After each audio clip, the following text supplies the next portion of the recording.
വേണോ വേണോ എന്നൊരായിരം വട്ടം ആലോചിച്ചെടുത്ത തീരുമാനമാണ് കേട്ടോ.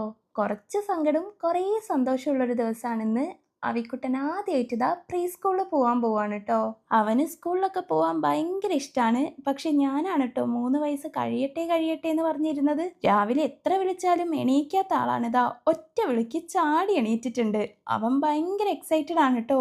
ഞാനാണെങ്കിൽ നല്ല ടെൻഷനിലുമാണ്. മുതലാളീനെ പിരിഞ്ഞ് എനിക്ക് ഇരിക്കാൻ പറ്റൂല എന്ന് പറഞ്ഞ അവസ്ഥയാണ് എൻ്റെത്.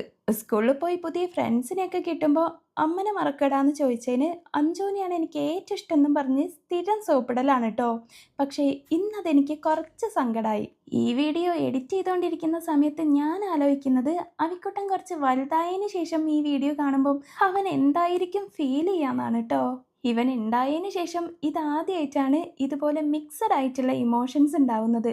സന്തോഷവും സങ്കടവും ടെൻഷനും എന്താ പറയണ്ടേന്ന് എനിക്കറിയില്ല. എന്തായാലും രാവിലെ തന്നെ അമ്പലത്തിലൊക്കെ പോയി നന്നായിട്ട് തൊഴുതിട്ടുണ്ട്. അങ്ങനെതാ ഞാനും ലഞ്ച് ബോക്സ് ഒക്കെ പാക്ക് ചെയ്യാൻ തുടങ്ങി.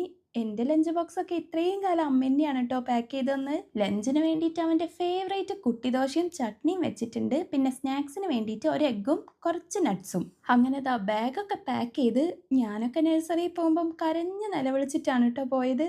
ഇവനാണെങ്കിൽ ഭയങ്കര ഹാപ്പിയിലും. പിന്നെ ഇപ്പം ഹാപ്പി ആയിട്ട് വരുന്നതൊന്നും നോക്കണ്ട. നഴ്സറിയിൽ എത്തിയിട്ടാണ് ഞാൻ ട്വിസ്റ്റ് പ്രതീക്ഷിച്ചത്. കാരണം ഒട്ടുമിക്ക കുട്ടികളും നഴ്സറിയിൽ എത്തിയിട്ട് കരയുന്നതാണ് ഞാൻ കണ്ടിട്ടുള്ളത്. പക്ഷേ അവിടെയും അവൻ എന്നെ പറ്റിച്ച് കണ്ണൊക്കെ പൊത്തി പിടിച്ചിരിക്കുന്ന കണ്ടപ്പം കരയാണോ എന്ന് ഞാൻ വിചാരിച്ച്. പക്ഷേ സംഭവം അവന് നാണം വന്നിട്ടാണ് കേട്ടോ കണ്ണ് പൊത്തി പിടിച്ചേക്കണേ. ചുമ്മാ അമ്മ പോട്ടെ എന്നൊരു ചോദ്യം ചോദിച്ചതിന് അഞ്ചു പോയിക്കോ എന്നൊരു ഉത്തരവും. പകച്ചു പോയി എൻ്റെ ബാല്യം. ഉച്ചയ്ക്ക് തിരിച്ചു വിളിക്കാൻ ചെന്നപ്പോഴും സെയിം അവസ്ഥ. ഇവന്റെ മുഖത്ത് എന്തേലും ഒരു ഭാവവ്യത്യാസം ഉണ്ടോയെന്ന് നോക്കിക്കേ. അമ്പലപ്പറമ്പ് കണ്ട പരിചയം പോലും കാണിച്ചില്ല. ഇവൻ ഇത്രയ്ക്ക് കഠിന ഹൃദയനാണെന്ന് ഞാൻ ഇപ്പോഴാണ് കേട്ടോ മനസ്സിലാക്കുന്നത്.